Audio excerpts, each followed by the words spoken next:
பிசாசின் மேலேயும் சகல வியாதியின் மேலேயும் கர்த்தர் உங்களுக்கு எனக்கு அதிகாரத்தையும் வல்லமையும் கொடுத்திருக்கிறார். பிசாசு என் மேல அதிகாரம் செலுத்தக்கூடாது, வியாதி என் மேல அதிகாரம் செலுத்தக்கூடாது, அது மேல நான் அதிகாரம் செலுத்தணும். கர்த்தர் உங்களுக்கு வெற்றியை கொடுத்திருக்கிறார், ஜெயத்தை கொடுத்திருக்கிறார், அபிஷேகத்தை கொடுத்திருக்கிறார், நாமத்தை கொடுத்திருக்கிறார்னா அது ஜெயிக்க முடியும், ஜெயம் எடுக்க முடியும் நினைங்க.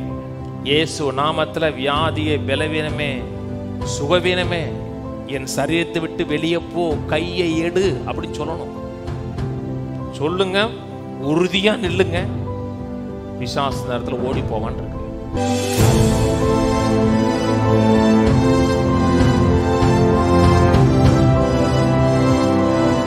சுகமாக்கும் கர்த்தர்னு பேசி வருகிறோம். நம்முடைய தேவன் நம்முடைய எல்லா வியாதியிலிருந்தும் நம்மை சுகமாக்க விரும்புகிறார். நாம் சுகமாயிருப்பது நம்மை குறித்த தேவனுடைய பரிபூர்ண சித்தமாக இருக்கிறது. என்னை சுகமாக்குவது கர்த்தருடைய சித்தம் என்று நாம் தெரியவில்லை என்றால் அதை நாம் விசுவாசிக்க முடியாது. நான் எல்லா வியாதியிலிருந்தும் எல்லா பலவீனத்திலிருந்தும் என்னை சுகமாக்குவதான் கர்த்தருடைய சித்தம்னு தெரிஞ்சாதான் என்னுடைய விசுவாசத்தில் தேவன் ஏற்படுத்தி வைத்திருக்கிற சுகத்தை அனுபவிக்க முடியும். சித்தத்தை குறித்த சந்தேகம் இருக்கிறது. கர்த்தர் சுகமாக்குவாரா, சுகமாக்க மாட்டாரா, அல்லது ஏதோ ஒரு காரணத்துக்கான வியாதியை கொடுத்துருக்கிறாரா, வியாதியை கொடுத்து எதை எனக்கு சொல்லிக் கொடுக்க விரும்புகிறாரா, அப்படிப்பட்ட எண்ணங்கள் இருந்தது என்றால் உன்னுடைய விசுவாசம் சந்தேகத்துக்கு உட்பட ஆரம்பிச்சிடும். விசுவாசம் எப்பொழுது ஸ்திரமாக வேலை செய்யும் என்றால் அந்த காரியத்தை குறித்து எவ்வளவு வேணும் சந்தேகப்படாமல் நான் விசுவாசிக்கூடிய ஆளாக இருக்கணும். ஒரு துளி கூட சந்தேகம் இருக்கக்கூடாது. சுகம்ங்கிற வரம்பு கூட வேதம் சொல்லுகிறது, நம்முடைய விசுவாசமே உலகத்தை ஜெயிக்கிற ஜெயம். தேவன் ஏற்படுத்தி வைத்திருக்க அனைத்தையும் விசுவாசனால் தான் பெறுகிறோம். ரோமர் புத்தகம் 4ஆம் அதிகாரம் சொல்லுகிறது, கிருபையினாலே உண்டாகி விசுவாசத்தினால் வருகிறது.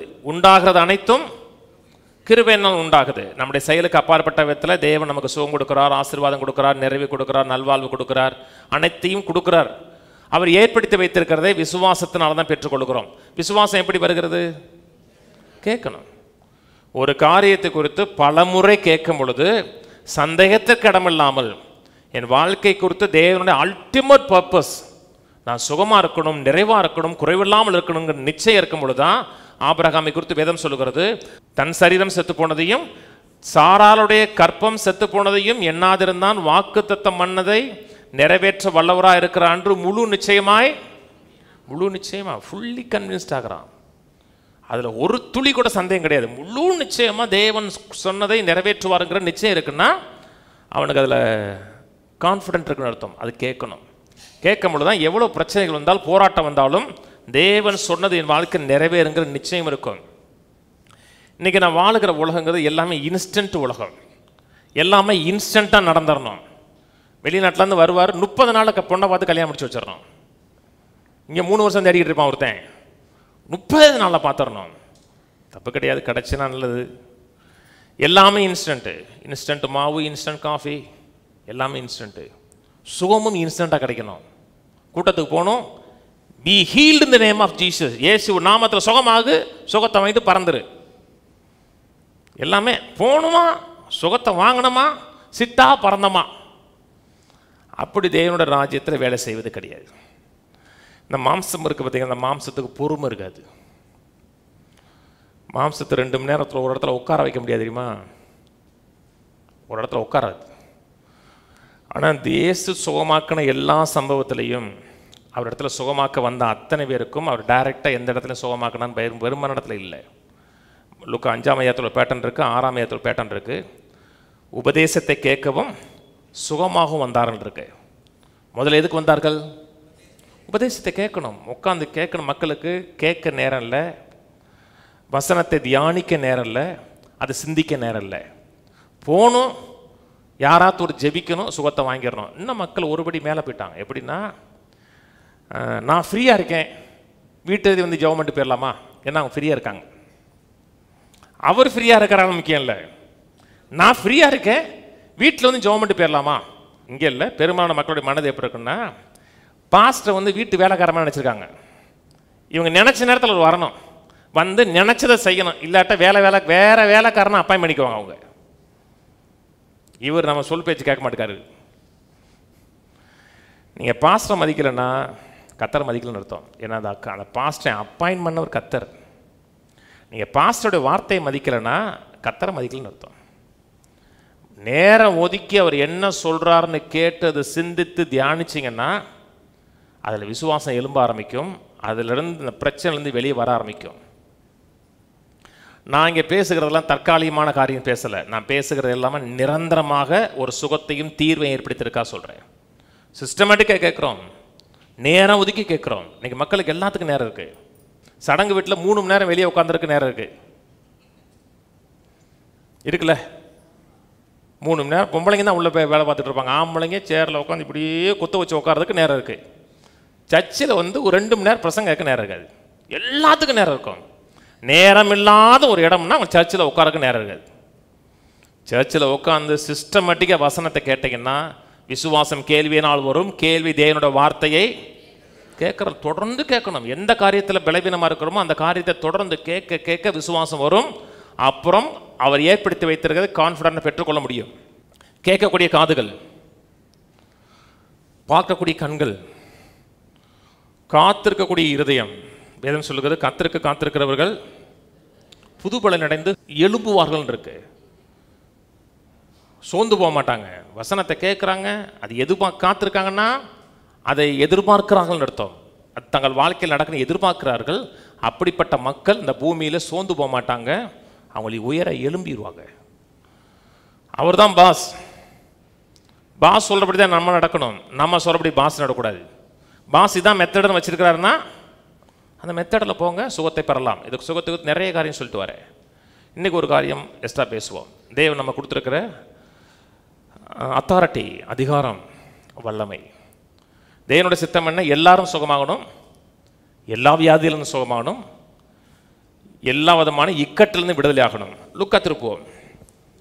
லூக்கா 9ஆம் அதிகாரம், லூக்கா 9:1. அவர் தம்முடைய 12 சீசரையும் வரவழைத்து சகல பிசாசுகளையும் துரத்தவும் வியாதி உள்ளவர்களை குணமாக்கவும் அவர்களுக்கு வல்லமையும் அதிகாரமும் கொடுத்து தேவனுடைய ராஜ்யத்தை குறித்து பிரசங்கிக்கவும் பிணியாளர்களை சொஸ்தமாக்கவும் அவர்களை அனுப்பினார். 12 சீசர்களை கூப்பிட்டு அவர்களுக்கு அதிகாரமும் வல்லமையும் கொடுத்து சகல பிசாசுகளையும் வியாதியஸ்தர்களையும் சுகமாக்குவதற்கு அதிகாரம் வல்லமையும் கொடுத்திருக்கார். எதன் மேல் அதிகாரம்? சகல வியாதிகள் மேலையும் சகல பிசாசுகள் மேலும் அதிகாரம் கொடுத்திருக்கிறார்.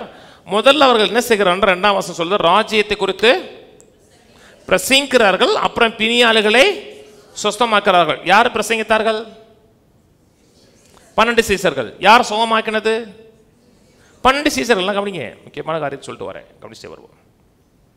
எப்படி சுகமாக்கினாங்க? சாதாரண மனிதர்கள், விசேஷமான மனிதர்கள் கிடையாது. சாதாரண மனிதர்கள், நம்மை போல பாடுள்ள மனிதர்கள்.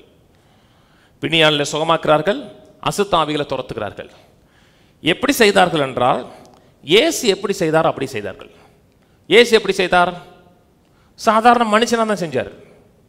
இயேசு தேவன், இயேசு மாம்சத்தில் வெளிப்பட்ட தேவன், அதில் எந்த விதமான மாற்று கருத்தும் கிடையாது. தேவன் மாம்சத்தில் வெளிப்பட்டார்.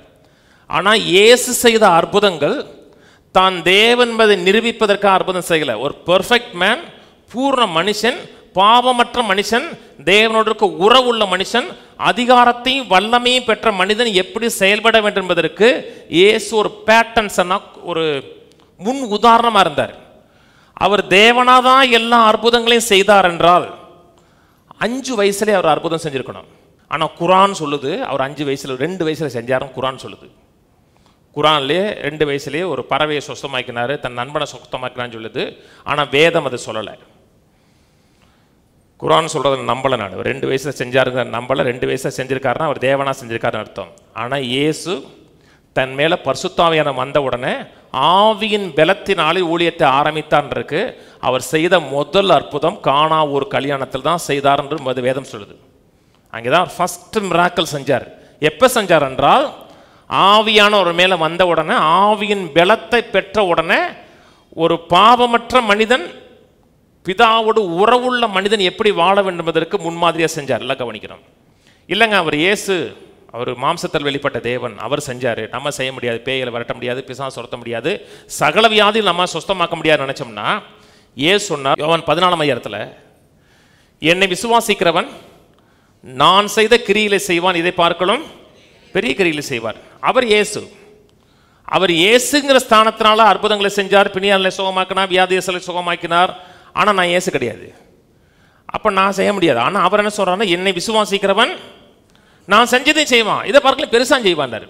ஆனால் இயேசு ஒரு மனிதனாக பரிசுத்தாயின் அபிஷேகத்தினால் அபிஷேகம் பெற்றவராய் அந்த அபிஷேகத்தை கொண்டு அவர் செய்திருக்கிறார் என்றால் எனக்கு ஹோப் இருக்கு. ஏன்னா அவர் மேலே எந்த அபிஷேகம் இருக்கிறதோ அதே அபிஷேகம் என் மேல் இருக்கிறது.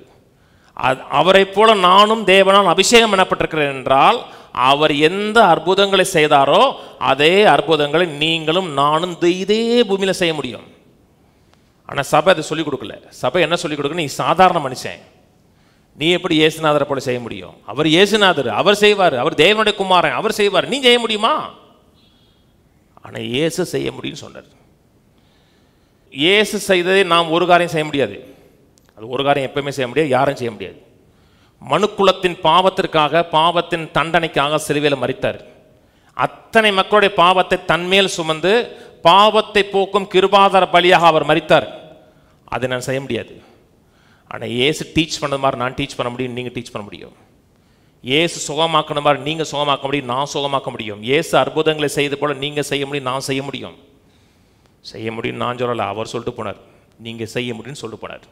யோவான் 14 திருப்போம். ஏன்னா செஞ்சு காமிச்சார், இதை ஃபாலோ பண்ணுங்கன்னு சொல்லி ஒரு உதாரணத்தையும் கொடுத்து போயிருக்காரு. மத்தேயு, மார்க்கு, லூக்கா, யோவான் படிக்கிறோம். படிக்கும்போது பரவசம் அடைகிறோம். மார்க்கு சுவிசேஷம்லாம் பார்த்தீங்கன்னா, நான் பெரும்பாலும் புதுசாக சர்ச்சுக்கு வர்றவங்க எதை படிக்கிறேன்னு கேட்டால் மார்க்கு தான் படிக்க சொல்லுவேன். ஏன்னா மார்க்கில் தான் கண்டினியூஸாக மிராக்கிள் இருக்கும். உடனே உடனே உடனே உடனே மிராக்கிள் இருந்துகிட்டே இருக்கும். அதை பார்த்தோன்னே பரவசம் அடைகிறோம். எப்படி பிசாசு சொல்லுவான், அவர் செய்வார், ஒரு நாள் முடியான்ருவான். ஆனால் இயேசு என்ன சொன்னார்னா, நான் செய்கிறது நீனும் செய்ய முடியுன்றார். அவர் பரமேறின உடனே சொன்னார், வானத்திலும் பூமியிலும் சகல அதிகாரம் எனக்கு கொடுக்கப்பட்டு. மனுஷனா பிசாசை ஜெயிச்சேன், மனுஷனா நரகம் போனேன், மனுஷனா சகல அதிகாரத்தையும் வல்லமையும் எடுத்தேன், அனைத்தையும் இன்றைக்கு உங்கள் கையில் என் கையில் டெபாசிட் பண்ணி போயிருக்காரு. சிலுவைக்கு முன்னாடி எங்க 12 பேர் இங்கே எடுக்கிறாரு. இது லூக்கா 9ஆம் அதிகாரத்தில். லூக்கா 10ஆம் அதிகாரத்தில் 70 பேர் எடுக்கிறாரு. இன்னும் சிலுவை நடக்கலை. சிலுவைக்கு முன்னாடி 12 பேர், அப்புறம் 70 பேர், 82 பேர் போகிற இடத்துலலாம் பிசாசை துரத்தினார்கள், போன இடத்துலலாம் சகல வியாதியும் சுகமாக்கினார். அதுக்கப்புறம் அப்போஸ்தலர் நடவடிக்கை நடக்குது. அப்போஸ்தலர் நடவடிக்கையிலிருந்து அப்போஸ்தலருடைய நடவடிக்கைகள் கிடையாது, அது ஆக்ட்ஸ் ஆஃப் அப்போஸ்தலர் கிடையாது, அது ஆக்ட்ஸ் ஆஃப் ஹோலி ஸ்பிரிட், பரிசுத்த ஆவியானுடைய நடவடிக்கைகள். அப்படி தான் எழுதுனது. அது சபையின் நடவடிக்கைகள், ஆக்ட்ஸ் ஆஃப் த சர்ச், சபையினுடைய நடவடிக்கைகள். அது ஆதி சர்ச் சபை, இது கடைசி சபைன்னு கிடையாது. சபை வேதத்தில் முற்று பெறாத ஒரு புத்தகம் இருக்கு. இது அப்போஸ்தலர் நடவடிக்கைகள் முற்று பெறல. அதை முடிக்கும் போது முற்று பெறாமல் முடிச்சாங்க. ஏன்னா நடபடிகள் தொடர்கிறது. அன்னைக்கு சுகமானது மாதிரி இன்னைக்கும் தேவன் மக்களை சுகமாக்குகிறார். சுகமாக்குற வேலையை தொடர்ந்து செய்து கொண்டே இருக்கிறார். யோவான் 14 கவனிச்சுட்டு வாங்க, ரொம்ப முக்கியம். இது தெரியலன்னா அப்புறம் மன்றாடுற ஆண்டவரே, கெஞ்சுகிற ஆண்டவரை தான் சொல்லணும். லூக்கா 14:10 நான் பிதாவிலும் பிதா என்னிலும் இருக்கிறதை நீ விசுவாசிக்கிறதில்லையா? நான் உங்களுடனே சொல்லுகிற வசனங்களை என் சுயமாய் சொல்லவில்லை, என்னிடத்தில் வாசமாய் இருக்கிற பிதாவானவர் இந்த கிரியைகளை செய்து வருகிறார். தன்னை கிரெடிட் பண்ணல, பிதாவானவர் இந்த கிரியையெல்லாம் என் மூலமாக செய்து வருகிறாங்கிறாரு. 11ஆம் வசனம், நான் பிதாவிலும் பிதா என்னிலும் இருக்கிறதை நம்புங்கள், அப்படி இல்லாவிட்டாலும் என் கிரியை நிமித்தமாவது என்னை நம்புங்கள். மெய்யாகவே மெய்யாகவே நான் உங்களுக்கு சொல்லுகிறேன். வேதத்தில் எப்பப்பெல்லாம் மெய்யாகவே மெய்யாகவேன்னு சொல்லுகிறது என்றால், ஒரு நித்தியமான எவர்லாஸ்டிங் ட்ரூத்தை நம்முடைய மனதில் நிலைநிறுத்த விரும்புகிறான்னு அர்த்தம். காலத்துக்கும் அழியாத ஒரு சத்தியத்தை நம்முடைய எண்ணத்தில் சிந்தையில் பதிய விரும்புகிறான்னு அர்த்தம். மெய்யாகவே மெய்யாகவே நான் உங்களுக்கு சொல்லுகிறேன், நான் பிதாவினிடத்தில் போகிறபடியினால் என்னை விசுவாசிக்கிறவன் நான் செய்கிற கிரியைகளை தானும் செய்வான், இவைகளை பார்க்கலும் பெரிய கிரியைகளை செய்வான். நான் மேலே போகிறேன், உங்களை விட்டுட்டு போகிறேன். என்னை விசுவாசிக்கிறீங்கன்னா நான் எந்த கிரியில் செய்தீனோ அதே கிரியில் நீங்களும் செய்வேன்னு ஏசு சொல்லிட்டு போனார். மக்கள் இயேசுவை மதிக்கிறோம், மரியாதை கொடுக்குறோம். மரியாதை கொடுக்கறதுனால இயேசு செய்கிற செயலை நாம் செய்ய முடியாதுன்னு நினைக்கிறோம். ஏன்னா அவர் இயேசு, அவருக்கு ஈக்குவலாக நம்ம நிறுத்தலாமா? அவரை நீங்கள் மனுஷரஞ்சுக்கு கீழே இறக்குறீங்களே அப்படிங்கிறாங்க. அவர் செஞ்சது நீங்களும் செய்ய முடியும்னு நீங்கள் என்ன நினைக்கிறீங்கன்னா, அவரை வெறும் சாதாரண மனுஷனை போல் பார்க்குறீங்களே. நான் பார்க்கலங்க, அவர் மனுஷனாக வந்தாருங்க, நான் பார்க்கல. தேவன் மாம்சத்தில் வெளிப்பட்டார். தேவனுக்கு சமமாய் இருப்பதை கொள்ளையாடின பொருளாக எண்ணாமல் தம்மைத்தாமை வெறுமையாக்கி அடிமையின் ரூபம் எடுத்து மனுஷ சாயலானார். நான் அவரை மனுஷனா மாத்தல, அவர் மனுஷனா வந்து ஒரு மனுஷன் எப்படி வாழணுங்கிறதுக்கு எக்ஸாம்பிளா வச்சார், ஒரு பேட்டர்னா வச்சார். 12 பேருக்கு அதிகாரத்தை கொடுத்தாரு, 70 பேர் கொடுத்துருக்கிறாரு.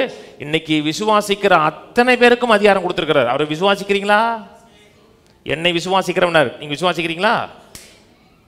அப்போ பிசாசின் மேலேயும் சகல வியாதியின் மேலேயும் கர்த்தர் உங்களுக்கு எனக்கு அதிகாரத்தையும் வல்லமையும் கொடுத்துருக்கிறார். பிசாசு என் மேலே அதிகாரம் செலுத்தக்கூடாது, வியாதி என் மேலே அதிகாரம் செலுத்தக்கூடாது, அது மேலே நான் அதிகாரம் செலுத்தணும். நான் சொல்றது புரியுதுங்களா? மக்களுக்குள்ள ஏறலை, இந்த எண்ணங்கள்லாம் சிந்தைகள்லாம் மக்களுடைய ஆள் மனதில் பதியலை. சில வியாதிகளை கொஞ்ச நாள் நம்ம சுமக்க தான் நினைக்கிறாங்க. எந்த வியாதியும் எந்த பலவீனத்தையும் ஒரு நிமிஷம் கூட நீ சுமக்கக்கூடாது. ஏன்னா பிசாசின் மேலே கர்த்தர் நமக்கு அதிகாரம் கொடுத்துருக்கிறார், ஆளுகை கொடுத்துருக்கிறார். மத்தேயு 10 திருப்போம். லூக்கா 9 பார்த்தோம், சகல பிசாசுகளை துரத்தவும் இருக்கு. மத்தேயு 10 திருப்போம். மத்தேயு 10:1 அப்பொழுது அவர் தம்முடைய 12 சீசர்களையும் தம்மிடத்தில் வரவழைத்து அசுத்த ஆவிகளை துரத்தவும் சகல வியாதிகளையும் சகல நோய்களையும் சகல வியாதிகளையும் சகல நோய்களையும் நீக்கவும் அவர்களுக்கு அதிகாரம் கொடுத்த. அங்கே சகல பேயின் போட்டிருக்கு, இங்கே சகல வியாதி சகல நோயின் போட்டிருக்கு. அதிகாரம் கொடுத்தாருன்னு போட்டிருக்கு. நீங்கள் ஆங்கில பைபிள் படித்து பார்த்தீங்கன்னா பவர் கொடுத்தாருன்னு இருக்கும். பவர் கொடுக்கல, அதிகாரம் கொடுத்தாரு. அதிகாரம் கொடுத்துருக்கிறாவே பவர் கொடுத்துருக்காங்கன்னு அர்த்தம். பவர் இருந்தால் தாங்க அதிகாரம் இருக்கும், இல்லாட்டா அதிகாரம் இருந்தால் தாங்க பவர் இருக்கும். இப்போ மிலிட்ரியில் இருக்கீங்க, ஒரு பீரங்கி டேங்கை ஓட்டுவதற்கு உங்களுக்கு அத்தாரிட்டி கொடுத்துருக்காங்க. எதிரியுடைய டெரிட்டரியில் போய் ஓட்டுறதுக்கு அத்தாரிட்டி கொடுத்துருக்காங்க. அப்படின்னா என்ன அர்த்தம்? ஓட்டிட்டு ரவுண்ட் 8 போட்டு வர்றதுக்கா? எதிரி வந்தான்னா சுடுறதுக்கு. உங்களுக்கு அதிகாரம் கொடுத்துருக்காங்கன்றால் உங்கள் கையில் பவரும் சேர்த்து கொடுத்துருக்காங்கன்னு அர்த்தம். இங்கே சொல்லுகிறது சகல வியாதிகளையும் சகல நோய்களையும். அங்கே சகல பிசாசுன்னு போட்டிருக்கு, இங்கே சகல வியாதின்னு போட்டிருக்குன்னா உங்களுக்கு கட்டுப்படாத, உங்கள் அதிகாரத்துக்கு உட்படாத ஒரு பேய் கூட அந்த உலகத்தில் கிடையாது. அது எந்த பேயாக இருந்தாலும் சரிதான், கொடிய பேயாக இருந்தாலும் சரிதான், உங்களுடைய அதிகாரத்துக்கு கட்டுப்படாத ஒரு பேயும் கிடையாது, உங்களோட அதிகாரத்துக்கு கட்டுப்படாத ஒரு வியாதியும் கிடையாது. இது சின்ன வியாதி, இது பெரிய வியாதி. சகல வியாதிகளையும், சகல வியாதினா எல்லாமே இன்க்ளூடட். பெரிய பிசாசு, அந்த எந்த பிசாசாக இருந்தாலும் நீங்கள் ரட்சிக்கப்பட்டிருக்கீங்க, இன்னைக்கு தான் இயேசுவை ஆண்டவராக ஏற்றுக்கொண்டிருக்கீங்கன்னா அத்தனை பிசாசு உங்கள் காலு கீழே. நீங்கள் விரட்ட முடியும், நீங்கள் பேய் விரட்ட முடியும், நீங்கள் பிசாசு விரட்ட முடியும், நீங்கள் சகல வியாதியும் பலவீனத்தை நீங்கள் சுகமாக்க முடியும். இது உள்ளத்தில் நிற்கிறேங்க, தனியாக உட்காந்துருக்கீங்க, உள்ளத்தில் சொல்லுங்க, கர்த்தர் அபிஷேகம் பண்ணியிருக்கிறார், தேவனோட அபிஷேகம் மேல் இருக்கிறது, நான் அபிஷேகம் பெற்றவன், நான் கர்த்தரை விசுவாசிக்கிறவன். கர்த்தரனை சகல வியாதிகளையும் சகல நோய்களையும் சுகமாக்குவதற்கு எனக்கு அதிகாரம் கொடுத்திருக்கிறார். கர்த்தர் எனக்கு சகல வியாதிகளையும் சகல பேய்களையும் விரட்டுவதற்கு எனக்கு அதிகாரம் கொடுத்துருக்கா. அப்படியே சொல்லிகிட்டே இருங்க, டெய்லி 100 முறை சொல்லுங்க. ரோட்டில் பேய் பிடிச்சிக்க வந்திருக்கான்னா உங்களை பார்த்தா தன்னால் விரண்டு ஓடுவான். கையில் ஊதி சொல்லுவான், நான் தேவனால் அபிஷேகம் பண்ணப்பட்டிருக்கிறேன், தேவனோட அபிஷேகம் என் மேல் இருக்கிறது, சகல வியாதிகளையும் சகல நோய்களையும் சகல பேய்களையும் விரட்டுவதற்கு, கட்டுப்படுத்துவதற்கு, வெளியே அனுப்புவதற்கு எனக்கு அதிகாரமும் வல்லமை இருக்கிறது. ஆமென். இது அறிவில் வர்றதில்லை, மேல் அறிவில் வந்துட்டு போகிறதில்லை, ஆள் மனதில் சப்கான்சியஸ் மைண்டில் இறங்கிடணும். ஒரு வியாதி வந்த உடனே இயேசுவின் நாமத்தில் வியாதியே பலவீனமே என் சரீரத்தை விட்டு என் குடும்பத்தை விட்டு வெளியே போன்னு சொல்லணும். சின்ன வியாதினா சொல்லிடலாம், பெரிய வியாதினா அப்பதான் பயம் வருது. பெரிய வியாதின்னு சொல்லிட்டாங்க, ஜெபம் பண்ணீங்க. நான் ஒரு பெரிய வியாதின்னு வந்தவொன்னே நம்ம அச்சுறுத்தப்படுகிறோம், பயப்படுகிறோம். அதுக்காக அதிகமாக ஊக்கமாக ஜெபம் பண்ண ஆரம்பிக்கிறோனாவே அந்த வியாதியை பார்த்தா பயந்துட்டுன்னு அர்த்தம். ஜெபம் பண்ணுற தப்பு இல்லை, அந்த வியாதியை கேட்ட உடனே நீங்கள் ரொம்ப ஊக்கமாக ஜெபம் பண்ணுறீங்க. இத்தனை நாள் ஜெபம் பண்ணல, ரொம்ப ஊக்கமாக ஜெபம் பண்ணுறீங்கன்னா அந்த வியாதியை பார்த்து நம்ம பயந்துட்டுன்னு அர்த்தம். அதனால தான் ஆதி திருச்சபையில் நடந்த காரியம் இன்றைக்கி நமக்கு நடக்கலை. ஏன் நடக்கலைன்னா அதை ஆழமாக விசுவாசிக்கலை. இல்லைன்னு இருக்குது, விசுவாசிக்கலை. சில மக்கள் என்ன சொல்லிட்டாங்கன்னா, அதுக்கு அத்தை நம்ம கொடுத்த பரிசுன்ட்டாங்க. வியாதி எவனை நேசிக்கிறாரோ அவனுக்கு வியாதியை கொடுத்து சிச்சிக்கிறாரு. இதெல்லாம் நீங்கள் கேட்டீங்களான்னு தெரியல, நான் கேட்டவன். பிரதர் பக்தன் வந்து ஒரு கூட்டம் நடத்தினார் ரொம்ப நாளைக்கு முன்னாடி, ஒரு வீரநாபுரங்கிற ஊரில். அப்புறம் போகும்போது ஒருத்தர் சொன்னார், அவருக்கு சத்துணவு வாய்ப்பாளர். அவர் இதே ஒரு வியாதி வந்து உடம்புழுக்க சலம் வச்சு புழுலாம் வெளியே வந்திருக்கு. அப்போ இது திருநெல்வேலி ஹைக்ரவுண்டில் வச்சுருக்காங்க. அப்போ ஒருத்தவங்க அம்மா சொல்லியிருக்காங்க, ஐயா உங்களுக்கு எதுக்கே இவ்வளோ கஷ்டம் சொன்னோன்னா, அம்மா அப்படி சொல்லாதம்மா, இது கர்த்தருடைய சிச்சம்மான் இருக்கார். அவர் அந்த புழுவையும் அந்த வியாதியும் கர்த்தர் கொடுத்ததா? அது கர்த்தர் கொடுத்தாருங்கிறாங்க. சில கர்த்தர் பாடம் சொல்லி கொடுக்குறாங்கிறாங்க. அதாவது சில பாரம்பரியத்தை முரட்டுத்தனமாக நம்புகிறாங்க. அப்படியே சொல்லி கொடுத்தாங்களா, அப்படி நீங்கள் ஒரு காரியத்தை நம்புறீங்கன்னா அது கொடுத்து பைபிள் ரெஃபரன்ஸ் காமிக்கணும். நீங்கள் ஒரு காரியத்தை எனக்கு சொல்கிறீங்க நம்புறீங்கன்னா பைபிளில் பல ரெஃபரன்ஸ், 6 வசனம் காமிக்கூடாது. உலகத்தில் நமக்கு உபத்திரம் உண்டு, 6 வசனம் காமிக்கூடாது. 6 வசனம், காவசனம், கம்மா, பல ரெஃபரன்ஸ் காமிக்கணும். எனக்கு நான் சுகத்தை கொடுத்து பேசுகிறேன், 9 வாரம் பேசுகிறேன், ஒரு வசனமாக காமிக்கிறேன், அட்டட்டு போயிட்டு வரேன். எந்த ஒரு காரியம் நீங்கள் சொன்னாலும் நம்பினாலும் நிறைய வசனம் உங்களுக்கு உதாரணம் சொல்லணும். வியாதியில் இருப்பது கர்த்தரோட சித்தம், பலவீனத்தில் கர்த்தரோட சித்தம்னா எனக்கு எதுக்கு அதிகாரத்தை கொடுத்தாரு? எனக்கு AK-47 துப்பாக்கி இருக்குது, ஃபுல்லி லோடடு, அப்படியே இப்படி இந்த குண்டுலாம் அப்படி சுற்றி இருக்குது, பார்த்தது இல்லையா? அப்படி இப்படி நிற்கிறேன். திருடை வந்தால் மட்டும் இப்படி வச்சுக்கப்பா, திருடை வந்தால் ஒன்றும் செய்யாதப்பான்னா அப்படி இதுக்கு போட்டா காமிக்கிறது, ஃபோர்ஸ் கொடுக்குறக்கா?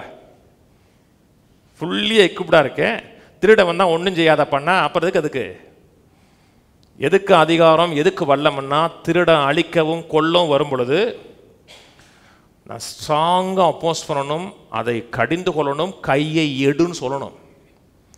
அதிகாரமும் வல்லமே இருக்கு. சில மக்கள் பேய் பிசாசன் நம்புறது கிடையாது. அதெல்லாம் பேயெல்லாம் கிடையாதுங்க. இந்த நவீன காலத்தில் இன்னும் பேய் பிசாசுக்கிட்டு இருக்கீங்க, படிப்பு இல்லாத மாதிரி இருக்குங்க.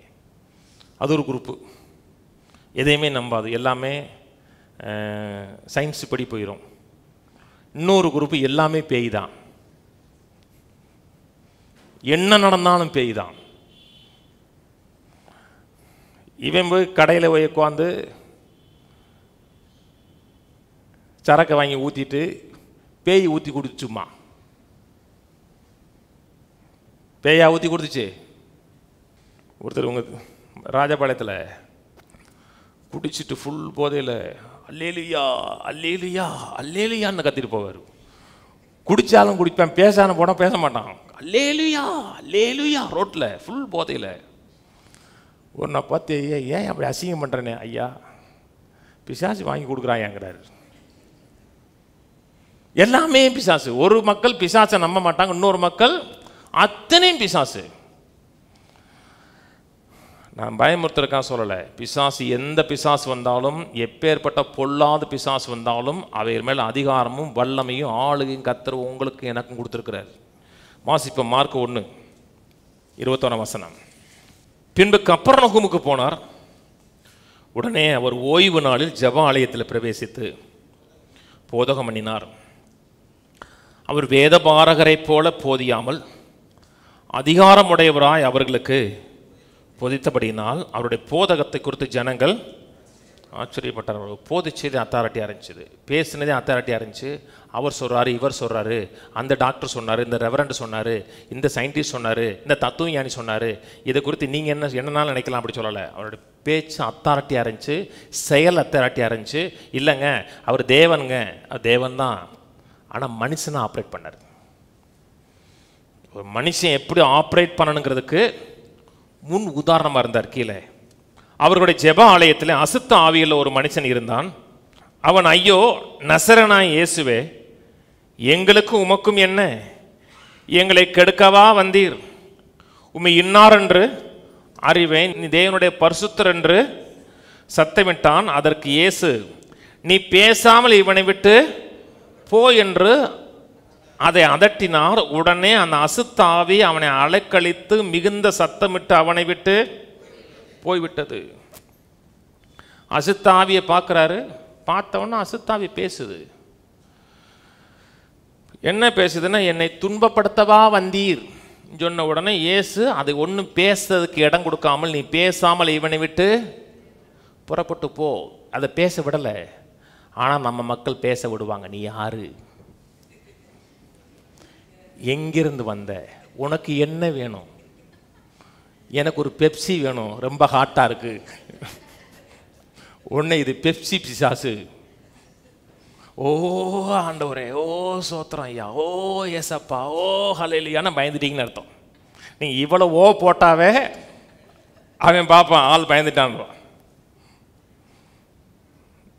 நீங்கள் அந்த நேரத்தில் அந்த வேலை செய்கிற வேலை இல்லை. இயேசு நாமத்தில் பிசாசு பேசாத, வெளியே போ.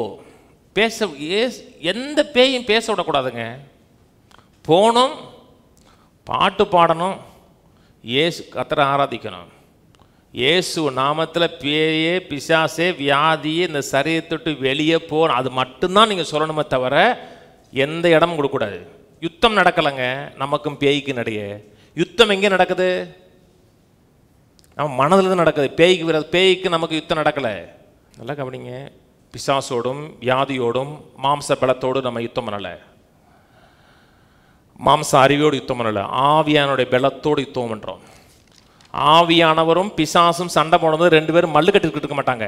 3வது ரவுண்டு முடிஞ்சிருச்சு, 4வது ரவுண்டு ஓடிட்டு இருக்க மாட்டாங்க.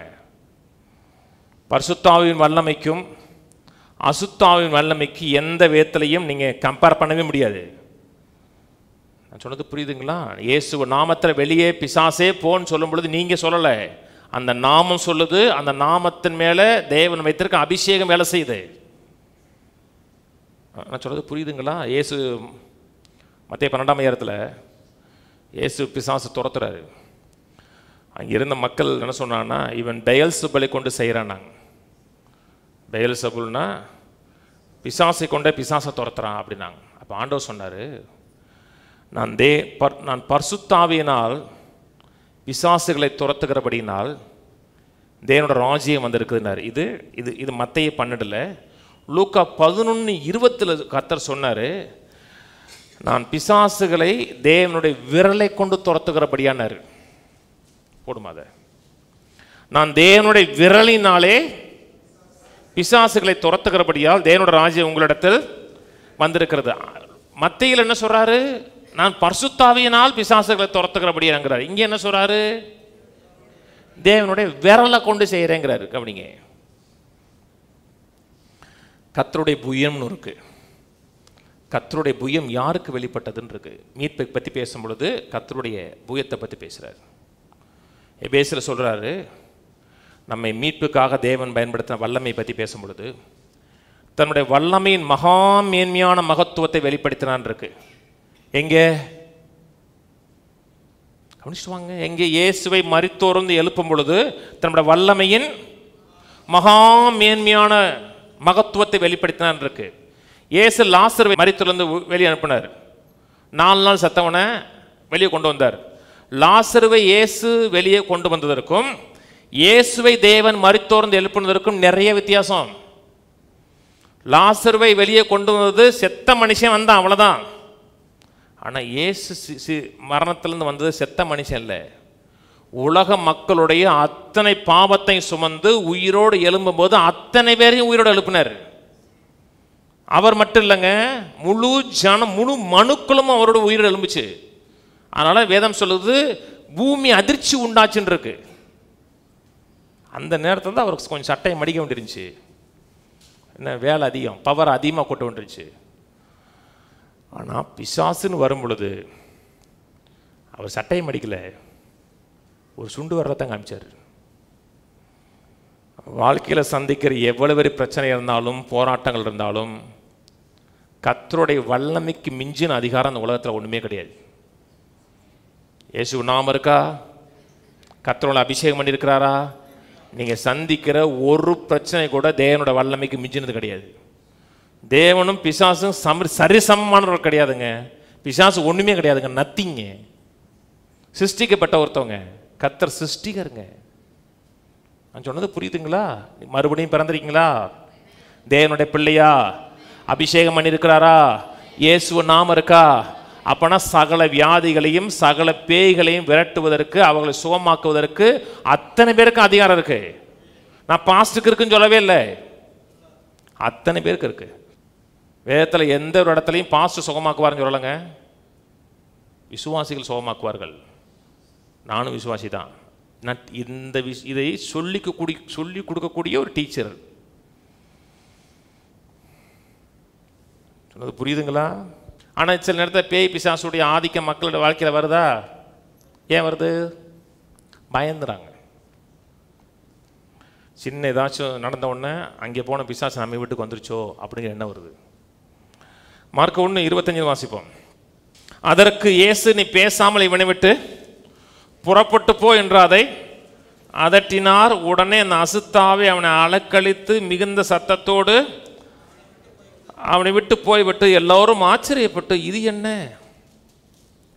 இந்த புதிய உபதேசம் எப்படிப்பட்டது? இன்றைக்கி சிலருக்கு அப்படித்தான் தெரியும், இது என்ன புதுசாக இருக்குது, இயேசு மாதிரியே நம்ம செய்யலுங்கிறாங்க. புதிய உபதேசம்ல ஆதி திருச்சபை ஆதி அப்போஸ்தலர்கள் யூஸ் பண்ணாங்க. இந்த புதிய உபதேசம் எப்படிப்பட்டது? ஒரு அதிகாரத்தோடு அசுத்த ஆவிகளுக்கு கட்டளையிடுகிறார், அவைகள் இவருக்கு கீழ்ப்படுகிறது என்று தங்களுக்குள்ளே ஒருவரோடு ஒருவர் சொல்லிக் கொண்டார்கள். வியாதிகள் பேசவேனங்கள் வரும் பொழுது அவரை கண்டினியூஸாக வேதத்தில் மத்தை முறுக்க லூக்கா கண்டினியூஸாக செய்கிறார், அதை கடிந்து கொள்ளுகிறார், மக்களை விடுவிக்கிறார். லூக்கா 4க்கு வாங்க. லூக்கா 4:32. அவரோட வசனம் அதிகாரம் உள்ளதாக இருந்தபடியால் அவருடைய போதகத்தை குறித்து அவர்கள் ஆச்சரியப்பட்டார்கள். ஜெப ஆலயத்தில் அசுத்த ஆவி பிடித்திருந்த ஒரு மனுஷன் இருந்தான். அவன், ஐயோ நசரனாய் இயேசுவே, எங்களுக்கு உமக்கும் என்ன, எங்களை கெடுக்கவா வந்தீர்? உம்மை இன்னாரென்று அறிவேன், நீ தேவனுடைய பரிசுத்தர் என்று உரத்த சத்தமிட்டான். அதற்கு இயேசு, நீ பேசாமல் இவனை விட்டு புறப்பட்டு போ என்று அதை அதட்டினார்.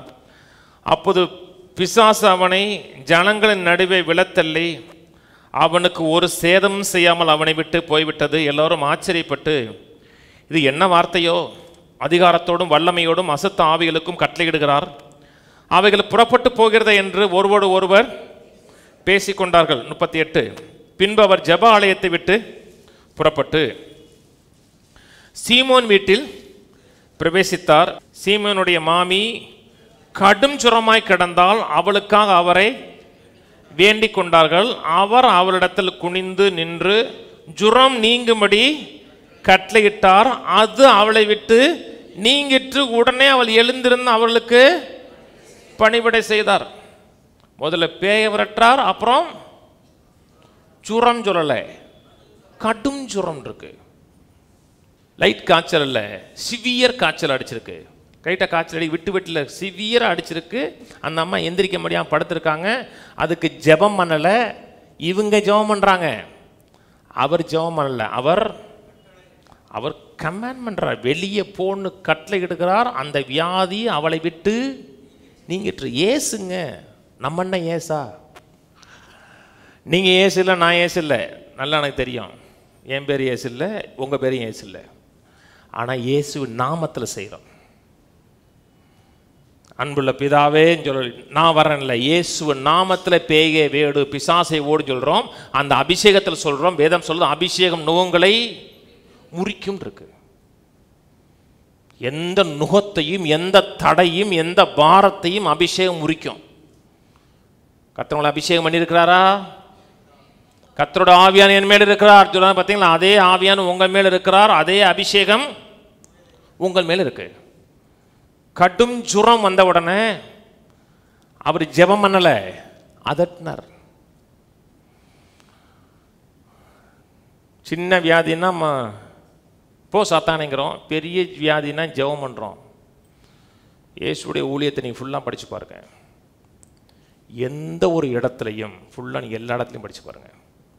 எந்த ஒரு இடத்துலையும் வியாதியசலுக்காக ஜெபிச்சார்னு ஒரு இடத்துல ஒரு கிடையாது. அவர் ஜெபிச்சார். ஜெபங்கிறது ஒரு லைஃப் ஸ்டைலாக இருந்துச்சு. இரவும் பகலும் கர்த்தரோடு பேசினார். தேவனோட இருக்க க்ளோஸ் ரிலேஷன்ஷிப்பில் இருந்தார். அப்போ வியாதியசலுக்காக ஜெபிக்கக்கூடாதா? அப்படி சொல்லவே இல்லை. என்ன யாக்கோபு சொல்கிறார், உங்களில் துன்பப்பட்டால் ஜெபம் பண்ண கடவுன்றது இருக்கு. ஆனால் மேலான நிலை, உச்ச நிலைங்கிறது உங்கள் அதிகாரத்தையும் வல்லமை எடுத்து பயன்படுத்துவது. எந்த வியாதி வரும்போது இயேசு ஜெபம் பண்ணலைங்க. பெரிய வியாதி வரும்பொழுதோ பெரிய பிசாசு வரும்பொழுதோ ஜெபம் பண்ணிட்டு வந்துடுறேன், ஒரு அரை மணி நேரம் கழிச்சு வரேன்னு சொல்லலைங்க. அவர் ஜெப பொசிஷனில் தான் இருந்தார். கர்த்தரோட உறவில் ஒரு செகண்ட் கூட வெளியே போல. நான் சொன்னது புரியுதுங்களாங்க? வியாதி வர நேரத்தை ஜெபிக்கக்கூடாதுங்க, ஜெபிச்சு தான் இருக்கணுங்க. வியாதி வரும்பொழுது இயேசு நாமத்தில் வியாதியே, பலவீனமே, நோயே, பேயே, பிசாசே பிசாசே கையை எடு, இயேசு நாமத்தில் குடும்பத்தை விட்டு வெளியே போ. நீங்கள் சொல்லாத வரை, நீங்கள் அதிகாரத்தை எடுக்காத வரை பிசாசு உங்கள் வீட்டை விட்டு வெளியே போக மாட்டான். ஹேயின் ஒரு தரிசனம் சொல்கிறார். ஐ பிலீவ் விஸ்ங்கிற ஒரு புத்தகத்தில் பேசுகிறாரு. அவர் நிறைய தரிசனம் கண்டவர். ரியல் தரிசனம். நான் ரியல் தரிசனத்தை நம்புகிறேன். ஒரு முறை கத்தர் தரிசனத்தை எதிர்க்கிறார். கத்தர் பேசுகிறாரு. இவர் இங்கே நின்று பேசுகிறாரு. நடுவில் ஒரு குரங்கு மாதிரி ஒரு பிசாசு மாதிரி ஒன்று கீ கீ கீ கீ கீ கீன்னு கத்திட்டு இருக்கு. அவருடைய முகம் தெரிய மாட்டுக்கு, அவர் பேசுகிற பேச்சு தெரிய மாட்டுக்கு. இவர் ஆண்டவரை பார்த்து, ஆண்டவரை அதை வெளியே போக சொல்லுங்கள், அதை நீக்க சொல்லுங்கள், அது இடத்துல விட்டு வெளியே தள்ள சொல்லுங்கள். ஒன்றுமே செய்யலாம். ஆண்டவர் பேசிட்டே இருந்திருக்கார். கண்டினியூஸாக பேசியிருக்காரு. ஒரு நேரத்தில் விரக்தியில் இயேசு நாமத்தில் நீ போறையான்னு ஓடிச்சான். விஷயம் இல்லை, இது இல்லை விஷயம் இல்லை. அப்போ ஆண்டவர் சொல்லியிருக்காரு, இதை குறித்து நீ ஒன்று செய்யாத வரை நான் ஒன்றுமே செய்ய முடியாதுன்னாரா. நீ உன் அதிகாரத்தை எடுத்து இந்த பேயை உனக்கு தடையாக இருக்கிறதை குறித்து நீ ஒன்று செய்யாத வரை நான் ஒன்றுமே செய்ய முடியாதுன்னாரா. நம்ம என்ன சொல்கிறோம்? ஆண்டவரே இதை நீக்கி போடுங்க, இதை எடுத்து போடுங்க. அவர் செய்ய மாட்டார். உங்ககிட்ட கொடுத்துருக்காரு வேலையை. இப்போ ஒரு ஆஃபீஸில் இருக்கீங்க, ஒரு ஹையர் அத்தாரிட்டி அவருடைய நாமத்தில் உங்களை ஒரு வேலையை செய்ய சொல்கிறார். அவர் தான் செய்யணும். அவர் சப்பார்டினேட்டாக உங்களை செய்ய சொல்கிறாரு. நீங்கள் தான் செய்யணுமே தவிர அவரை போய் திரும்பி சொல்லக்கூடாது. பவர் யார் கொடுத்துருக்காங்க? உங்கள்கிட்ட தான் கொடுத்துருக்காங்க. நீங்கள் தான் அந்த வேலையை செய்யணும். அப்போ கர்த்தர் சொல்லியிருக்காருல்ல, அப்படிங்க நமக்கு தெரிஞ்ச வசனம் தான். அப்போ கர்த்தர் வந்து ஒரு 3 ரெஃபரன்ஸ் காமிச்சிருக்காரு அவருக்கு. நீ செய்யாத வரை நான் ஒன்றும் செய்ய முடியாது. 3 ரெஃபரன்ஸ் காமிச்சிருக்காரு. முதல்ல ரெஃபரன்ஸு எபேசியர் 4, எபேசியர் 4:27. பிசாசுக்கு இடம் கொடாமலும் இருங்கள். பிசாசுக்கு இடம் கொடாமல் இருங்கன்னா என்ன அர்த்தம்? இடம் கொடுத்துறாங்கன்னு அர்த்தம். எனக்கு ஏன்ட்ட ஜெபம் பண்ணுங்க, நான் பிசாசு உங்கள் வாழ்க்கையில் செயல்படாததுக்கு நான் பார்த்துக்கிறேன்னு சொல்லலை. பிசாசுன்னு வரும் பொழுது எந்த விதத்திலையும் இடம் கொடுத்துடாதீங்க. யாக்கோபு 4. அப்போ பவுல் சொல்கிறாரு. அப்புறம் யாக்கோபு 4:7. ஆகையால் தேவனுக்கு கீழ்ப்படிந்திருங்கள், அப்பொழுது தேவன் பிசாசின் கிரியைகளை தடை செய்வார். அப்படி இருக்கா? தேவனுக்கு கீழ்ப்படிந்துங்க. பிசாசை தேவன் பார்த்துக்குவார் சொல்லலை. தேவனுக்கு கீழ்ப்படிந்திருங்கள், பிசாசுக்கு ஏத்துள்ளுங்கள், அப்பொழுது அவன் உங்களை விட்டு ஓடி போவான். தேவனுக்கு கீழ்ப்படிந்திருங்கள், பிசாசை கத்தர் தடை செய்வார், அப்பொழுது பிசாசு கத்தரை விட்டு ஓடி போவான்னு சொல்லலை. யாரை விட்டு ஓடி போவான்? யார் இதில் முக்கியமான ஆளு? நீங்க. இன்னைக்கு ஆனால் சபை வேற ஏதாவது சொல்லி கொடுத்துருச்சு. நம்ம பிசாசு எதுக்க முடியாது, பிசாசு நம்மளுக்கு அதிகாரம் கிடையாது. ஒரு மூத்த ஊழியர், அவருடைய ஊழியம் சக்ஸஸான ஊழியம் தான், அதில் எந்த அவரை பற்றி நான் தவறால எதுவுமே பேசலை. அமேசிங் மினிஸ்ட்ரி, லட்சக்கணக்கான மக்களை கிறிஸ்துவுக்குள்ளே கொண்டு வந்தவர். அந்த ஊழியம் நம்ம செய்யலை. அந்த விஷயத்தில் நான் அவரை மதிக்கிற விதம் வேறு. சில நேரத்தில் அவங்க டீச்சிங் மினிஸ்ட்ரிலாம் அவங்களுக்கு கிடையாது. அவங்களுக்கு மினிஸ்ட்ரி காஸ்பல் வெளியே போய் சுவிசேஷம் சொல்கிற மட்டும்தான், சுவிசேஷகர வேலை மட்டும்தான். சுவிசேஷகரை பேச வச்சு டீச் பண்ண வச்சிங்கன்னா ரிஸ்க்கு. எந்த அழைப்பில் மட்டும்தான் நிற்கணும். அவர் ஒரு சொன்னார், நம்ம பிசாசை கண்டிக்க முடியாது, கர்த்தர் உன்னை கடிந்து கொள்வார்னு சொல்லணும். பைபிள் ஒரு வசனம் இருக்கு, அப்படி இருக்கு. சாத்தானை நோக்கி கர்த்தர் உன்னை கடிந்து கொள்வார். அது ஒரு காலம். அன்னைக்கு அதிகாரம் கொடுக்கப்படலை. இன்னைக்கு கர்த்தர் உங்க கையில் அதிகாரத்தை கொடுத்துருக்கிறாரு. நீங்க தடை செய்யாத வரை பிசாசு உங்கள் வாழ்க்கையில் செயல்பட்டுட்டே இருப்பான். கர்த்தாவை எடுத்து போடும் ஆண்டவரே, உடைய கையை நீட்டும் ஆண்டவரே, பிசாசுடைய செயலை ஒன்றுமில்லாமாக்கும் ஆண்டவர்னா கர்த்தர் ஒன்றுமே செய்ய மாட்டார். நீங்கள் இயேசு நாமத்தில் வியாதியை, பலவீனமே, குறைகளை, என் குடும்பத்தை விட்டு, என் சரீரத்தை விட்டு, என் பிள்ளைகளை விட்டு நீங்கள் போகும்னு சொன்னீங்கன்னா போகும். கர்த்தர் உங்களுக்கு செய்கிறாரு அப்படின்னா எல்லாருக்கும் அவர் செய்யணும். சொல்றது புரியுதுங்க? உங்கள் வாழ்க்கையில் பிசாசுடைய வேலையை கர்த்தர் தடை செஞ்சிட்டார், எடுத்து போட்டார். எடுத்து போடும்னே எடுத்து போட்டார் அவர். அப்போ உங்களுக்கு எடுத்து போட்டால் எல்லாருக்கும் எடுத்து போடணும். அப்போ மனுஷனுக்கு கர்த்தர் கொடுத்த அதிகாரம் எதுக்கு? ஆளுகை எதுக்கு? சுயாதீனம் எதுக்கு? பிசாசை ஏற்று நிற்கிற வேலை யார் வேலை? நம்முடைய வேலை. யாருக்கு எதிராக ஓடி போவான்? நமக்கு எதிராக ஓடி போவான். 1 பேதுரு 5. பிசாசின் வரும் பொழுது வியாதியும் இணைந்து தான் சொல்கிறேன். 1 பேதுரு 5:8. தெளிந்த புத்தி உள்ளவர்களா இருங்கள், விழித்திருங்கள். அப்படின்னு என்ன அர்த்தம்? கேர்ஃபுல்லாக இருங்கன்னு அர்த்தம்.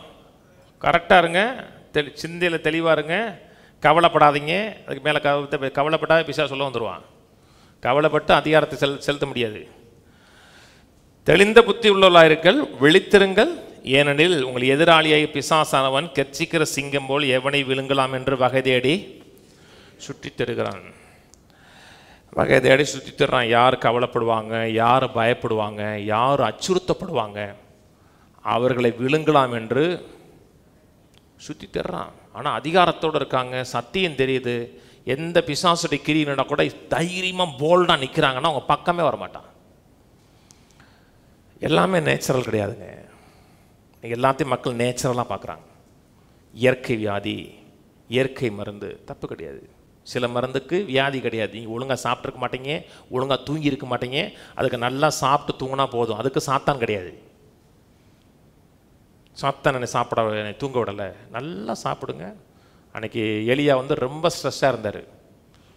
அவனே சாத்தான் சொல்லலை. ஆண்டவர் என்ன சொன்னார்? நல்லா சாப்பாடை கொடுத்தாரு. அப்புறம் என்ன சொன்னார்? தூங்க சொன்னார். அப்புறம் எழுப்பி விட்டார். நல்லா சாப்பாடை கொடுத்தாரு. என்ன செஞ்சார்? தூங்கினார். பிசாசு போயிடுச்சு. அதுக்கெல்லாம் பிசாசு தேவையில்லை. நல்ல ரெஸ்ட்டு, நல்ல ஃபுட்டு, பிசாசு போய். ஆனால் எல்லாமே நேச்சுரல் கிடையாது. மக்கள் தங்கள் வாழ்க்கை நடக்கிற அத்தனை நேச்சுரலாக பார்க்குறாங்க, ஒரு அனுபவமாக பார்க்குறாங்க, உணர்ச்சியாக பார்க்குறாங்க. ஒரு மனிதனுக்குள்ளே ஏதோ ஒரு கட்டி இருக்குது. கட்டி வளருதில்ல, வளருது. அப்போ வளருதுன்னா அதுக்குள்ளே என்ன இருக்குது? உயிர் இருக்குன்னு அர்த்தம். அந்த உயிர் கடவுளுடைய உயிரா, கர்த்தருடைய உயிரா, பிசாசுடைய உயிர் இருக்குது. அப்போ உயிர் இருக்குன்னா அந்த உயிருக்கு மேலே ஒரு சூப்பர் நேச்சுரல் சக்தி அதில் செயல்படுத்தணும். இயேசு நாமத்தில் கட்டியே, வியாதியே, கேன்சரே இயேசு நாமத்தில் பட்டுப்போன்னு சொல்லணும். இயற்கையில் சூப்பர் நேச்சுரல் பவரை யூஸ் பண்ணணும். இயேசு ஒரு முறை செய்யலைங்க. மத்தேயு, மார்க்கு, லூக்கா, யோவான் படித்து பாருங்கள். அதை கண்டினியூஸாக செய்கிறாரு. பேதுருடைய மாமியை பார்த்தோம், கடிந்து கொள்ளுகிறா, அந்த அம்மா சுகமாகறாங்க. ஒரு முறை இல்லை, பல முறையில். இதை நம்ம அறியக்கூடாது, இதை பயன்படுத்தக்கூடாதுன்னு பிசாசு நினைக்கிறான். அறிஞ்சிருக்கீங்களா? பாஸ்டர் அடுத்த வாரம் என்ன சொல்லி கொடுப்பீங்க? அப்படி போயிடக்கூடாது. அடுத்த வாரம் சொல்லுவேன். இன்னைக்கு சொன்னதை பயன்படுத்துங்க. உறுதியாக நில்லுங்க. எந்த வியாதி, எந்த பலவீனம் வந்தால் கூட சிங்கம் மாதிரி எலும்புங்க. அப்படி சோர்ந்துடக்கூடாது, அப்படியே குன்னி படுத்துடக்கூடாது, அப்படியே கூனி குறி அப்படியே என்ன கூடாது, உள்ள போயிடக்கூடாது. அப்படியே சிங்கம் மாதிரி எலும்பி, அது வேதம் சொல்லுகிறது இஸ்ரேல் மக்களை துஷ்ட சிங்கம் போல எலும்புவான் இருக்கு. அப்படித்தான் கர்த்தர் உங்களை படைச்சிருக்கிறாருங்க. வேதம் சொல்லுது நீதிமான் ஆளுகை செய்யும் பொழுது ஜனங்கள் மகிழ்வார்கள் இருக்கு. அத்தாரிட்டி எடுத்து செய்யுங்க. குழப்பம் வரும் பொழுது, பிரச்சனை வரும் பொழுது, என்ன செய்வோம் ஏது செய்யும் தெரியும் பொழுது கர்த்தர் உங்களுக்கு வெற்றியை கொடுத்துருக்கிறார், ஜெயத்தை கொடுத்துருக்கிறார், அபிஷேகத்தை கொடுத்துருக்கிறார், நாமத்தை கொடுத்துருக்கிறார்னா அதில் ஜெயிக்க முடியும், ஜெயம் எடுக்க முடியும் நினைங்க. கான்ஃபிடென்ட்டாக விசுவாசிங்க, உறுதியாக விசுவாசிங்க. அபிஷேகம் உங்க மேலே இருக்கா? இயேசுவ நாமம் இருக்கா? அப்படின்னா சோர்ந்துடக்கூடாது, எலும்பி நிற்கணும். சபையில் சொல்லிக் கொடுக்கல, நீங்கள் ராஜாக்கள் சொல்லிக் கொடுக்கல. பரிசுத்தா இவங்க மேலே இருக்காரா? அந்நிய பாஷை பேசுவீங்களா? சொல்ல இல்லை, பரவாயில்ல. ஆவியானவர் இருக்கிறாரா? இயேசுவ நாமம் இருக்கா? அப்படின்னா பிசாசு ஜெயிக்க முடியும், வெற்றி பெற முடியும், ஜெயம் எடுக்க முடியும், எல்லா விதமான சத்துருக்கு மேலே எழுமி நிற்க முடியும். ஆனால் அத்தாரிட்டி எடுக்கணும். சுமித் விக்கில்ஸ்வர்த் சொல்கிறாரு, ஒரு பஸ் ஸ்டாப்பில் நிற்பார். பஸ் ஸ்டாப்பில் வீட்டு நாயும் கூட வந்துடும், ஒரு அம்மா கூட. பஸ் வர கொஞ்சம் நேரம் ஆகும். அந்த டாக்கை பார்த்து ஸ்வீட்டி கோ ஹோம் சொன்ன உடனே அந்த நாய் காலையே சுற்றும், சுற்றிக்கிட்டே இருக்கும், போகாது. பஸ்ஸு வந்த உடனே போறையா இல்லையான்னு ஒரு ஓங்கி மிதித்த உடனே வாழை சுருட்டிட்டு ஓடி இருக்கு. அந்த இடத்துலையே சொல்லியிருக்காரு, கத்திருக்காரு, இப்படித்தான் பிசாசை விரட்டணுன்னு இருக்காரு. பிசாசோட கெஞ்சிக்கிட்டு இருக்கக்கூடாது. எவ்வளவு சத்தமாக சொல்கிறீங்க முக்கியம், வாய்ஸ் மேட்ரே கிடையாது. போ போ போகும். ஏன் நீங்கள் பிசாசுன்னு அவ்வளோ சத்தம் போடுறீங்க? வாய்ஸ் இல்லை, சவுண்டு இல்லை, எவ்வளோ வேர்த்து இருக்குதுன்னு இல்லை, எவ்வளோ அறிவு இருக்குது அதான் பிசாசு பார்ப்பான். சவுண்டு மேட்ரே கிடையாதுங்க. சச்சின் தெண்டுல்கர் வாய்ஸ் மாதிரி இருந்தால் கூட நீங்கள் பிசாசை ஜெயிச்சிடலாம், தெரியுமா? தெரியாதா? அவர் வாய்ஸ் ரொம்ப கீச்சின்னு பேசுவார். அப்படி இருந்தால் கூட நீங்கள் பிசாசு ஜெயிக்கலாம். வாய்ஸ் இல்லை, அத்தாரிட்டி. போகிற இடத்துலாம் பிசாசை பற்றி பேசுறது, அதை பற்றி கவலைப்படுறது. அப்புறம் போனா எங்கே போகாமா? ஆளுகை. போவையா கேட்கக்கூடாது, போவையா போக மாட்டியா? போ, அவ்வளோதான், பேசாதே போ. 100 சம்பவம் சொல்கிறாரு ஹைகன் சொல்கிறாரு. ஒரு இடத்துல மீட்டிங் போயிருக்காரு. சில பவர்ஃபுல் மேனுங்கிறதுனால சொல்கிறேன் நான். ஒரு மீட்டிங் போயிருக்காரு. ஒருத்தருக்கு அப்படி குனிய முடியாத அளவுக்கு ஸ்பைனலில் வேதனை, கஷ்டம், டெரிபிள் பெயின். அவர் வினோதமான கோட்பாடு சொல்கிறார். எனக்கு அப்படிலாம் நம்ம பயன்படுத்துறது கிடையாது. அவர் என்ன சொல்கிறாருன்னா, ஒருத்தர் மேலே நான் கையை வைப்பேன், என் கையில் இருக்கிற அபிஷேகம் பின்னாடி இருக்க கைக்கு வந்துச்சுன்னா அவங்க மேலே பேய் இருக்குங்கிறாரு. வச்சேன், ஒன்றுமே பின்னாடி வரலைன்னா பேய் இல்லைங்கிறாரு அவர். அது அவருடைய அவருக்கு. நம்ம அப்படிலாம் பார்க்குற கிடையாது. பின்னாடிலாம் சூடாக வருதா அப்படின்னு பார்க்குறது கிடையாதும்மா. அவர் ஒருத்தங்க கை வச்சுருக்கிறாரு, பின்னாடி இவர் பண்ண அனாயிண்டிங் பின்னாடி கையில் தெரிஞ்சிருக்கு. உடனே பிசாசுடைய கிரியை நினச்சிட்டு இயேசு நாமத்தில் பிசாசே இந்த சகோதரன் ஒட்டி வெளியே போன்னு கட்டளையிட்டு இருக்கிறாரு. கட்டளையிட்டு அவர் குனிய முடியாதனால உங்களால் குனிஞ்சு பாருங்கன்றிருக்காரு. உங்களால் குனிய முடிஞ்சுன்னா குனிஞ்சு பாருங்கன்றிருக்காரு. அவர் குனிஞ்சிருக்காரு, முடியலை. திரும்பி ஜெபிச்சிருக்கிறாரு. அனாயிண்டிங் பின்னாடி ஃப்ளோவாக இருக்குது. 2வது முறையும் உங்களால் தரையை தொட முடியுதான்னு பாருங்கள், குனிஞ்சு பாருங்கள் அப்படின்னுக்காரு, முடியலை.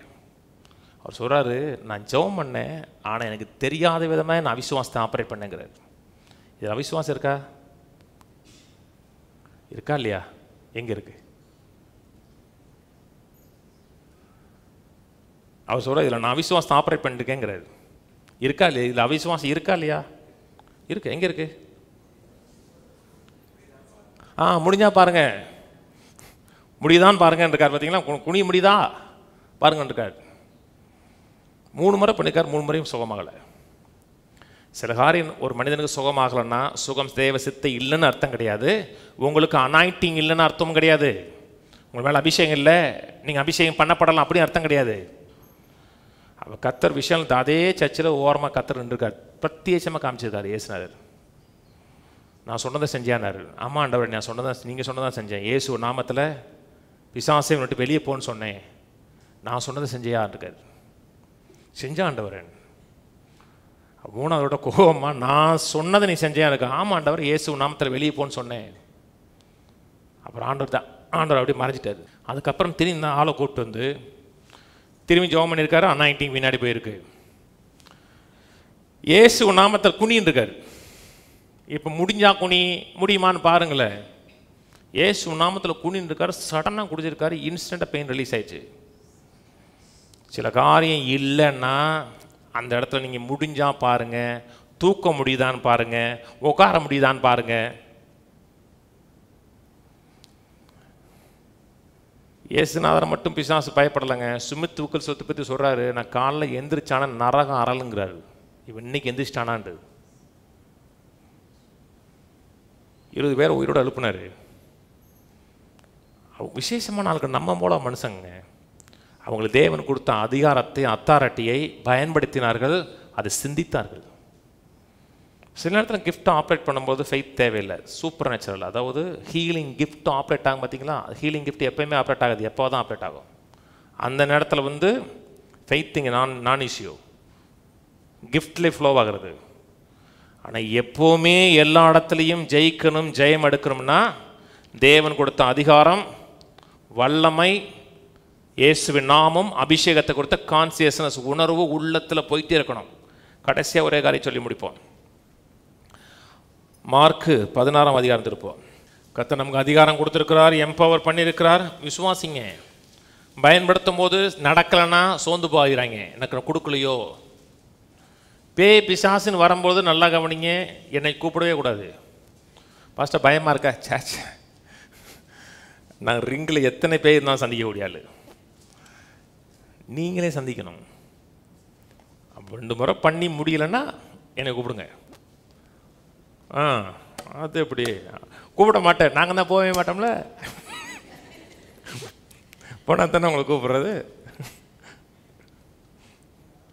மார்க்கு 16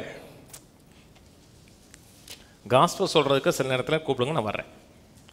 சில மக்களுக்கு ஞானத்தோடு காஸ்பல் சொல்லணும். காஸ்பல் சொல்கிறது எல்லாருக்கும் எல்லா மாதிரி காஸ்பல் சொல்ல முடியாது.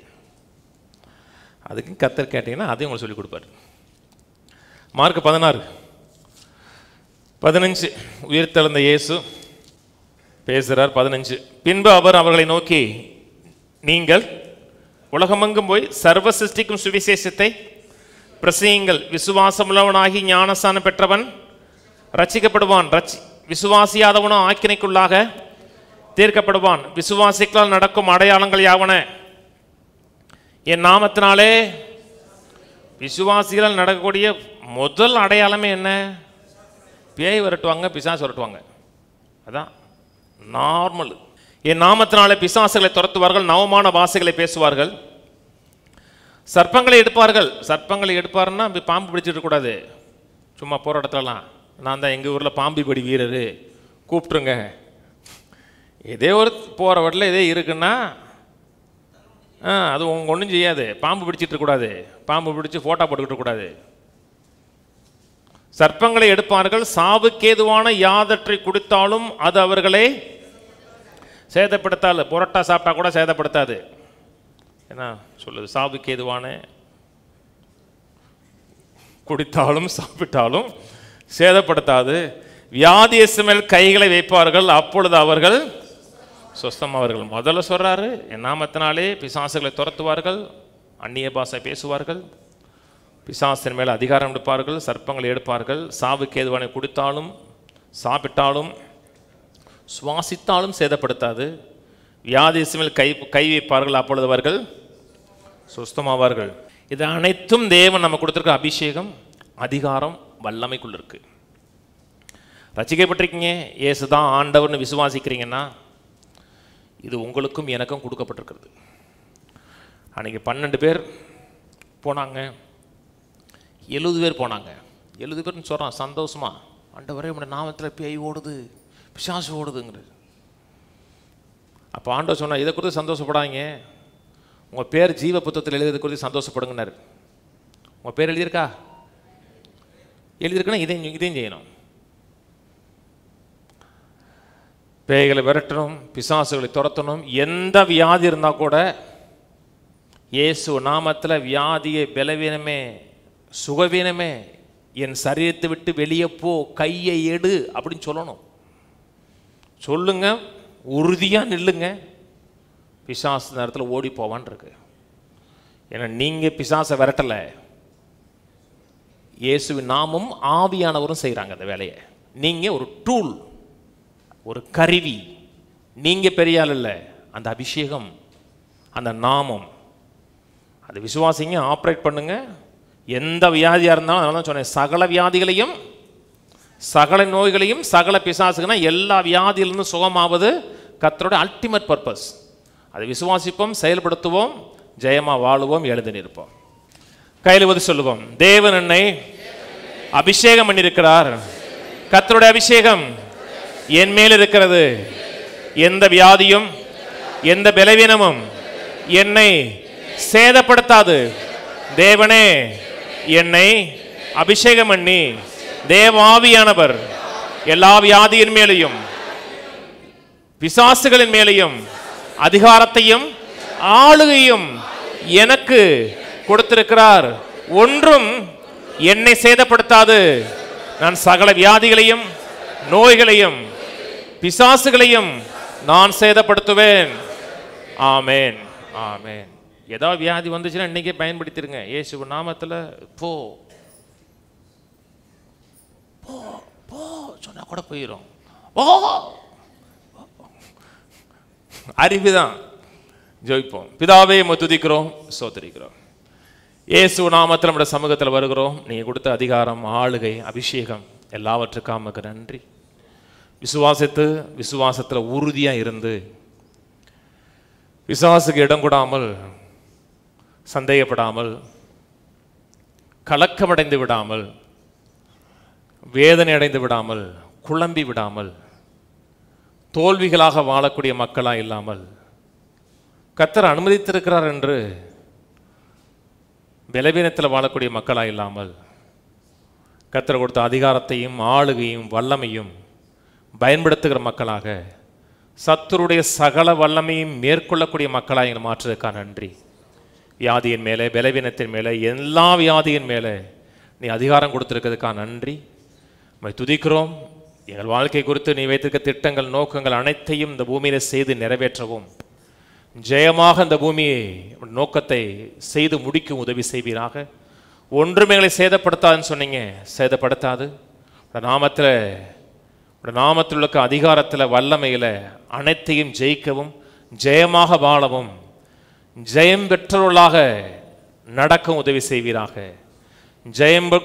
ஜெயம் கொள்ளுகிறவன் பாக்கியவான் என்று எழுதுன்னு சொல்லப்பட்டிருக்கிறதே, இல்லை பாக்கியவான்களாக, ஜெயம் கொள்ளுகிற மக்களாக மாற்றுவதற்கான நன்றி. ஆசீர்வதியும் இயேசு நாமத்தில் பிதாவே, ஆமென். கர்த்தராகிய இயேசு கிறிஸ்துவின் கிருபையும், பிதாவாகிய தேவனுடைய அன்பும், பரிசுத்தாவின் ஐக்கியமும் நம் அனைவரோட கூட இன்றைக்கும் என்றைக்கும் கிறிஸ்துவின் வரியை மட்டும் இருப்பதாக. ஆமென். கர்த்தரோட ஆசீர்வாதத்தை எல்லா தீமைக்கு விலக்கி காக்க கடவர். கர்த்தர் தம்முடைய தயவுள்ள முகத்தை உங்கள் மேல் பிரகாசிக்க பண்ணி கிருபையாயிருக்க கடவர். கர்த்தர் தம்முடைய முகத்தை உங்களை பிரசன்னமாக்கி சமாதானம் கட்டளையிட கடவர். கர்த்தரோட ஆசீர்வதித்து ஜீவனோடு, சுகத்தோடு, தீர்க்காயுசோடு, ஒரு குறைவு இல்லாமல் 120 ஆண்டுகளுக்கு மேலாக ஜெயமாக வாழ வைப்பாராக. ஆமென், ஆமென், ஆமென்.